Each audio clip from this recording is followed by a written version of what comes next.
Today, let's talk about one of the most brutal and just mind-bending sieges in South American history, the fall of the fortress of Humaitá.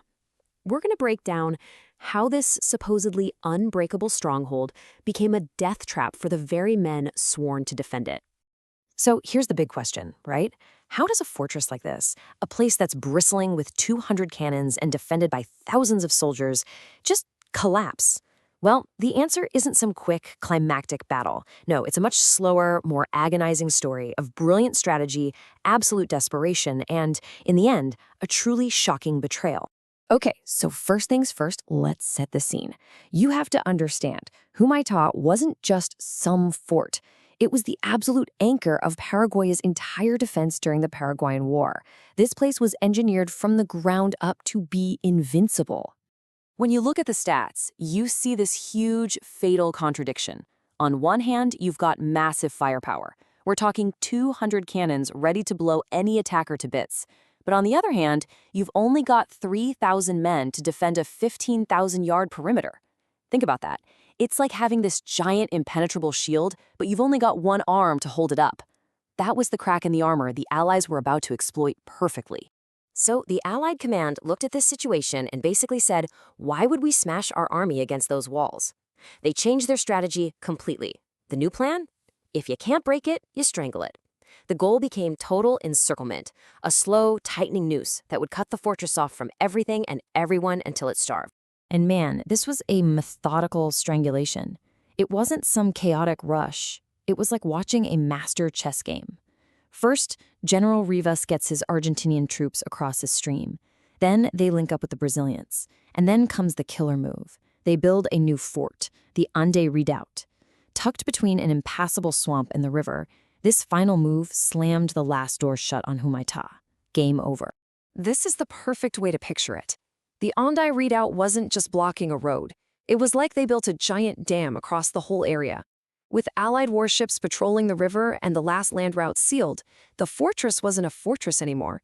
It was a prison. And all its vital resources, food, ammunition, and even hope, just started to drain away. But you have to understand, these Paraguayan soldiers, they weren't just going to sit there and wait to die. No way. Trapped and starving, they fought back with these absolutely ferocious, desperate attacks, just trying to punch a hole, any hole, in that Allied noose so they could breathe again. And that brings us to the month of July, which was just this whirlwind of chaos and blood. You've got guys in canoes attacking massive ironclad warships in the dead of night.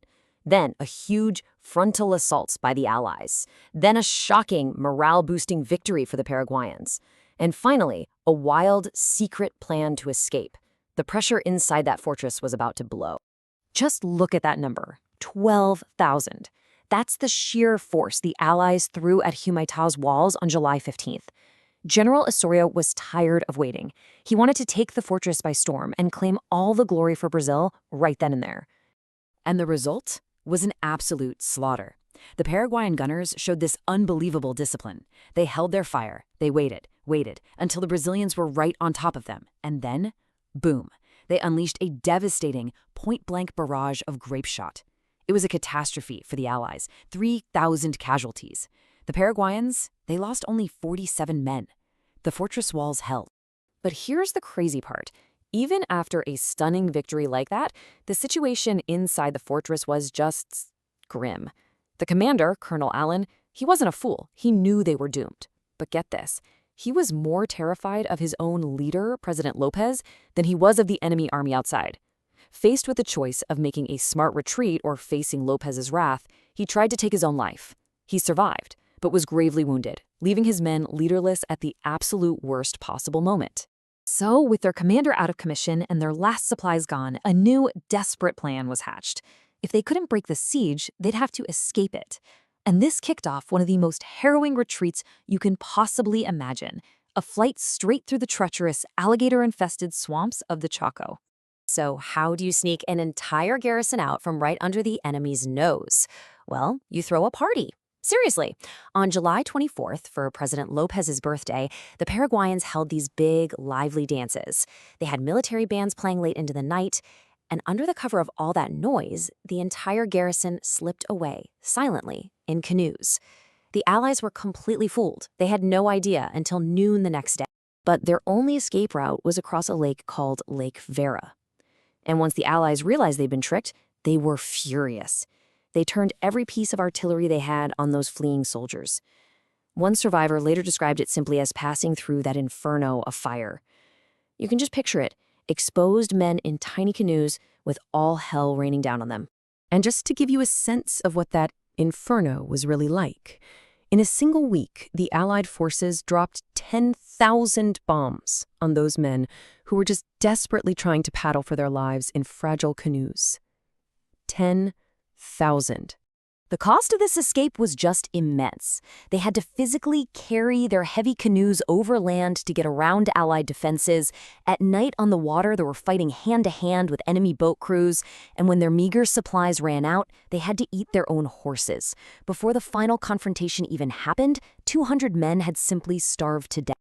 And that brings us to the tragic final act of this whole saga. After enduring that hell, after all that suffering, the survivors were finally cornered. No food, no escape, no hope.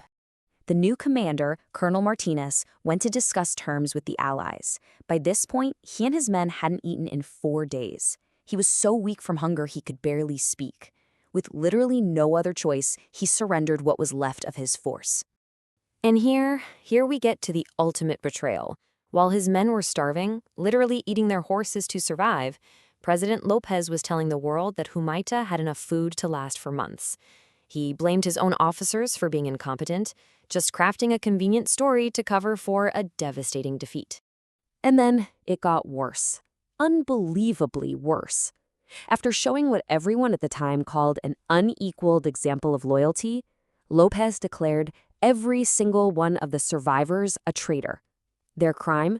Choosing to live rather than die for his pride. This punishment was not just a label. For Colonel Martinez, the hero who led that impossible escape, the price was paid by his family. After he surrendered, his wife was imprisoned. She was punished frequently, and then, ultimately, on the direct orders of President Lopez himself, she was executed. You see, the fall of Humaitá wasn't just a military event. It was a profound human tragedy. And it forces us to ask this really uncomfortable question. The garrison of Humaitá was fiercely loyal to their country, to their cause.